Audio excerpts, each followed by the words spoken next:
Viewers all over the world, as you already know my name, Ogbuefi Ezeana, ugochitubelu Oraifite. I'm an ancient high priest. I'm a onye isi nchụaja na ugochitubelu na temple. Nye na-agba afa mmiri emi lụkwazị ọlụ mmụọ dị iche iche. Abụkwazị m onye isi nchụaja na ọdịnala Restoration Evangelical Mission bụrụ onye mgbasa ozi ọdịnala Igbo. So you can call me a priest or an evangelist. I will answer. My mission is to help people live better life. N'ụbọchị taa n'oge awa nke eziokwu isiokwu anyị ji wee bịa bụ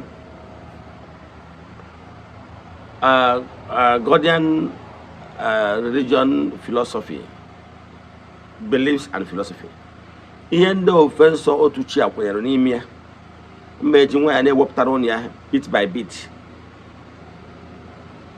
Anyị ndị otu ofe nsọ otu chi kwenyere n'otu Chukwu onye kachasị ihe niile, onye anyị na ya na-akparịta ụka iru na iru na-esighị n'aka onye ọbụla. Yes, anyị kwere na Chukwu bụ otu, na Chukwu enweghị nne ma ọ bụ nna, na o ji aka ya dịrị n'onwe ya. Anyị kwenyere na spirituality is one. Ihe ndị a ka anyị ga-enye anya ka ịghọta ihe omimi dị n'ofe nsọ na nkwenye Igbo spirituality na ofe nsọ otu chi. Mana before we dive into today's lecture, important announcement. Ọ bụrụ na ịbụ child of the temple, echefuna na aja anyị na-achụ kwa ọnwa kwa ọnwa, ka ọja anyị na-achụ annual festival anyị na-abịa na September 15th. Atụrụ anyị na onye ọbụla bụ child of the temple ga-eso ya. Ị nọ n'obodo oyibo nọ ebe dị iche iche, mana ị nwere ike ịbịa wu chaatị m na WhatsApp ka ime ihe ị kwesịrị ime iji kwado onye bụ festival aja mgbe arọ. Nke ọzọ bụ aja anyị na-achụ ọnwa ọbụla. Distance abụrụ ebe ị nwere ike isonyela ya ebe ọbụla ị nọ na nsọtụ ụwa dum. N'isi ụtụtụ ejegori m na temple chụọ aja gọọ ọfọ kwubi okwu n'isi ndị niile sonyela ya all over the globe. The friends of the temple, children of the temple, members of Eze-Ana Restoration Evangelical Mission and consecrated group. Itu aka isi eme ihe karịgoro 4 years. We have massive testimonies. So ọ bụrụ na ị chọrọ isonyela ihe ị ga-eme bụ chat m na WhatsApp, forward ya 3 prayer requests, then make token donation to the account number. Chat m na WhatsApp, I'm going to other things we need for you in order to book you. My WhatsApp number remains 0805-7837-672. Now let's proceed. Gịnị ka m na-ekwu maka ya? Ihe na-achọ ịkọwara gị bụ nkwenye ndị ofe nsọ otu chi. Mma ebidogoro na gịnị bụ Godian religion.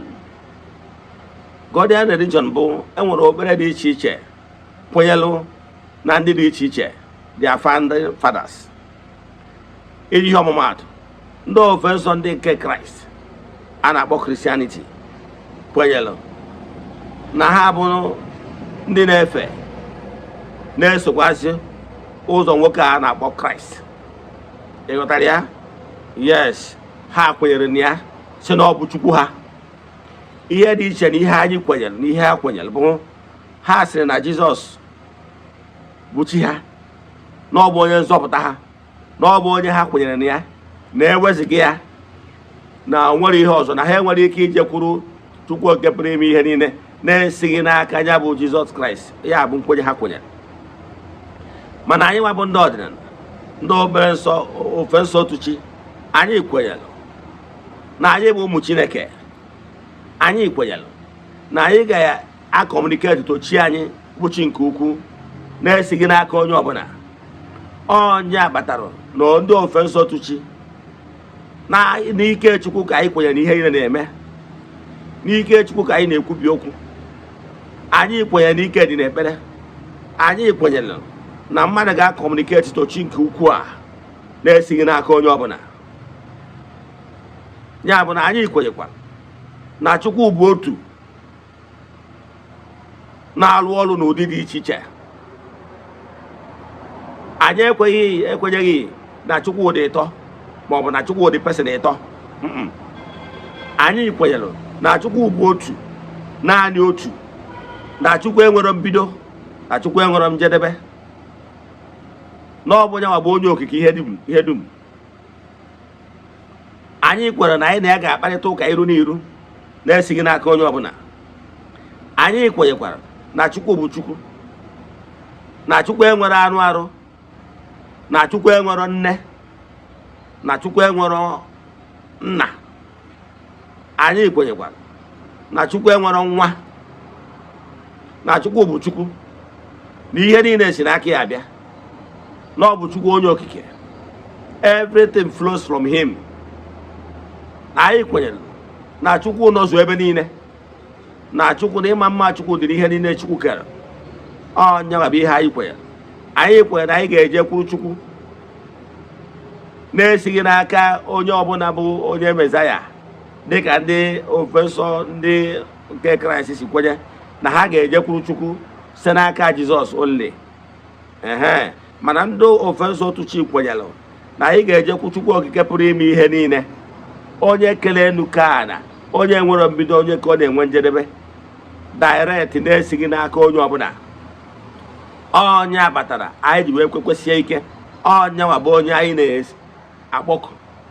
Ọnya bụ onye anyị na-akwanyere ugwu. Ọnya bụ onye anyị debe. Na anyị kwenyekwara na anyị ga na-akpọkụ ya n'usoro ekpere mgbe dum. Ihe a so na ofu ihe anyị na-akpọ belief and philosophy of Godian religion, ndị kwenyelu na ofe nsọ otu Chukwu. Eji m n'aka na ịghọtara ya. Anyị ga na-ewetakwara ya bit by bit ihe anyị kwenyere na ya, ka iwe nwee ike ghọta ihe kwesịrị ịma, ka iwe nwee ike ịghọta we have the solid foundational base of your conviction. Nọọsụ ya ka ị ga-esi wee dee ude na ndụ a. Onye nụ ya ka ọrụ nwanne ya. Anyị kwenyere n'ike dị n'ekpere. Let us pray. Ọnwa ajụjụ ị nwere, jụkwa m. Ekwere m na Chineke.